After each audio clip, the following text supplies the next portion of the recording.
Perkiraan nilai dari 6,768 juta batang rokok itu adalah 9,6 miliar.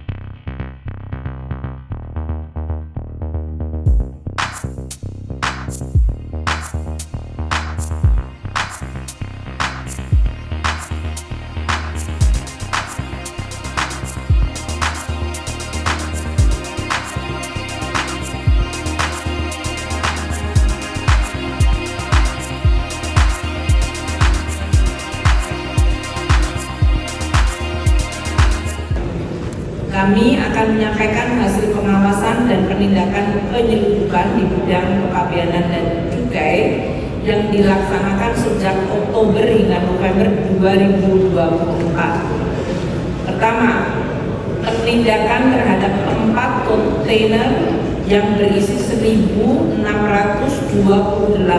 poli pakaian jadi, barang elektronik dan kosmetik serta barang lainnya.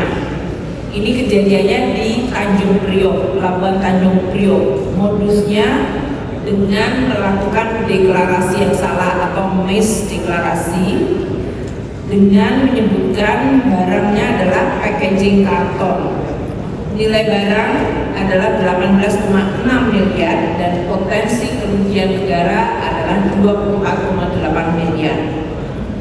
Kedua, penindakan 1 kontainer berisi 1.117 roll kain tenun yang masuk melalui kembali Tanjung Priok pelabuhan.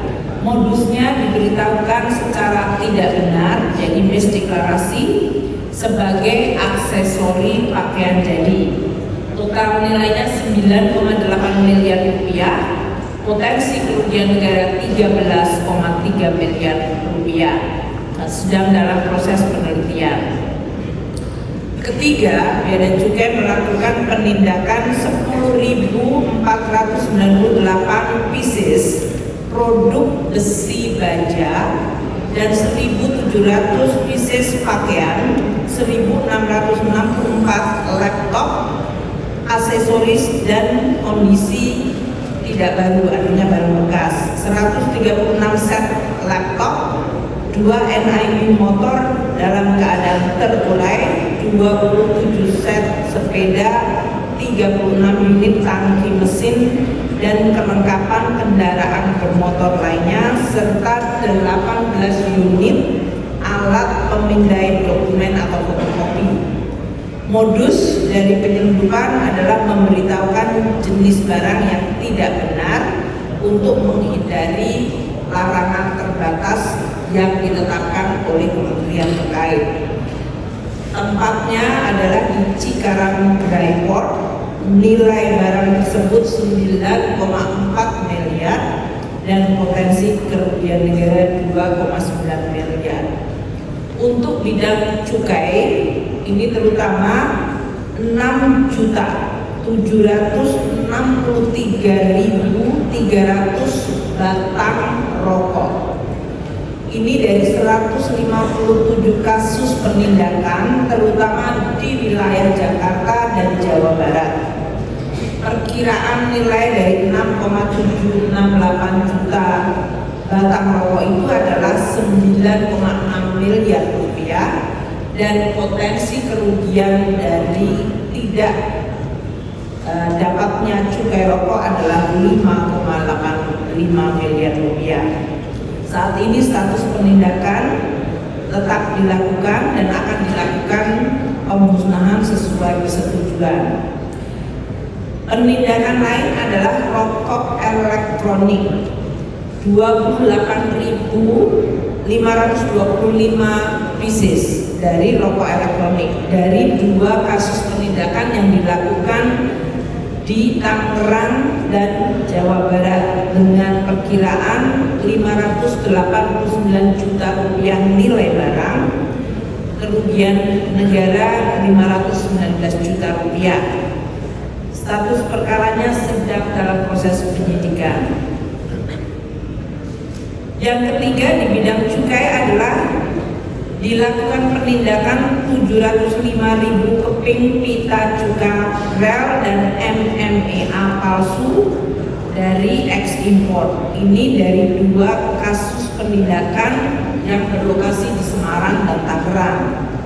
Potensi kerugian dari cukai rokok palsu dan cukai rel dan MMA palsu ini 63,3 miliar rupiah. Saat ini statusnya dalam penindakan dan pertimbangan untuk dilakukan penyidikan.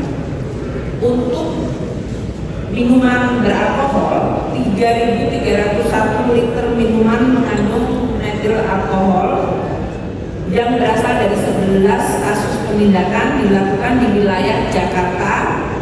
Modus dari operasinya adalah melikatkan itu pita cukainya adalah pita cukai palsu. Kemungkinan kerugian negara adalah 3,7 miliar. Di bidang narkoba atau narkotika, ini adalah hasil bersama dengan Polri dan BNN.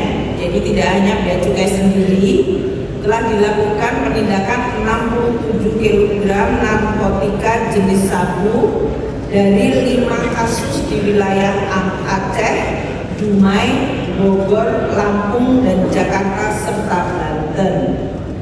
Modus penyelundupan narkotika adalah melalui jalur laut dan ekspedisi. Kemudian kerjasama Polri, BNN dengan bea cukai terdapat penindakan 48.000 butir jenis MDMA dan 7,6 kg narkotika yang berasal dari 4 kasus di wilayah Jakarta dan Banten. Ini modusnya melalui barang penumpang atau dikirim melalui ekspedisi. Penindakan ketiga di bidang narkoba adalah 23 kilo narkotika jenis ganja. Ini 2 kasus yang diungkap adalah di Jawa Barat dengan modus pengiriman melalui ekspedisi. Yang keempat, 3.000 butir psikotropika jenis Happy Five. Ini berasal dari 1 kasus di wilayah Jakarta, modusnya melalui pengiriman ekspedisi. Yang kelima, 2,28 kilo psikotropika jenis Happy Water berasal dari 1 kasus di wilayah Jakarta dengan pengiriman melalui ekspedisi. Jadi ini banyak sekali ekspedisi yang memang kemudian menjadi modus untuk pengiriman barang-barang narkotika atau psikotropika. Sejak awal tahun 2024 ini telah dilakukan penindakan penyelundupan di bidang kepabeanan dan cukai sebanyak 31.275 kali Bapak Menko. Ini kami laporkan di Pak Menko Polkam juga karena beliau 31.275 dari Januari hingga November. Jadi kita bayangkan setiap bulannya sudah lebih dari 5.000 yang kita lakukan. Nilai barangnya 6,1 triliun dan potensi kerugian negara bisa mencapai 3,9 triliun. 12.495 adalah penindakan impor dengan nilai 4,6 triliun untuk komoditas yang dominasinya adalah dalam bentuk tekstil dan barang-barang produk tekstil. Ini yang meresahkan banyak masyarakat. Namun juga pada saat yang sama kita lihat banyak yang dijual di masyarakat luas. 3.382 penindakan ekspor untuk komoditas bentuknya flora dan fauna dengan nilai 255 miliar rupiah. Ekspor sumber daya alam kita yang ditindak melalui hasil operasi patroli laut untuk diselundupkan keluar seperti benih lobster. Ada 4 kali penindakan, nilai barangnya 163,7 miliar rupiah. Pasir timah 5 kali penindakan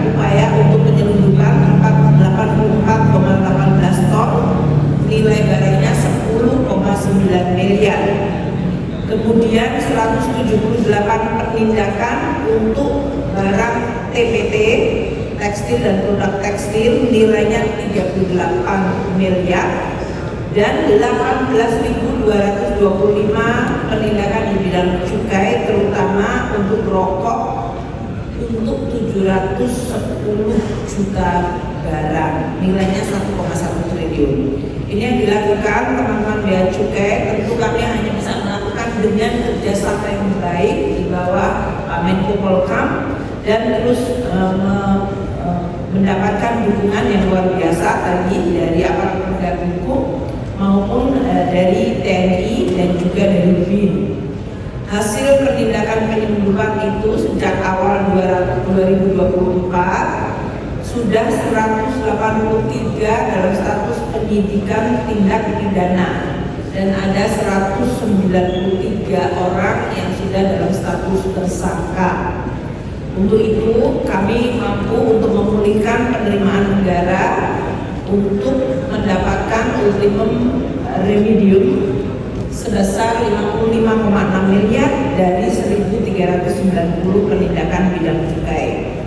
Bapak Menko Polhukam yang kami hormati, Bapak dan Ibu para Menteri dan pimpinan lembaga yang mewakili kementerian lembaga, kami ingin menyampaikan pada kesempatan yang baik ini saya beserta Wamen Anggito yang akan melihat terus secara dedicated dari sisi penegakan hukum dan optimalisasi penerimaan negara, menyampaikan terima kasih dan penghargaan Pak Menko Polhukam dengan seluruh jajaran beliau dan seluruh kementerian lembaga di bawah koordinasi Pak Menko Polhukam, apakah itu jajaran penegak hukum, kepolisian, keamanan, TNI, Polri, dan kejaksaan, serta dari BNN dan berbagai kementerian lembaga lain termasuk PPATK di sini dan kementerian teknis terkait yang terus menyuarakan kepada kami kalau mereka mendeteksi adanya berbagai kegiatan aktivitas ekonomi yang merugikan ekonomi dalam negeri dan juga merugikan penerimaan negara.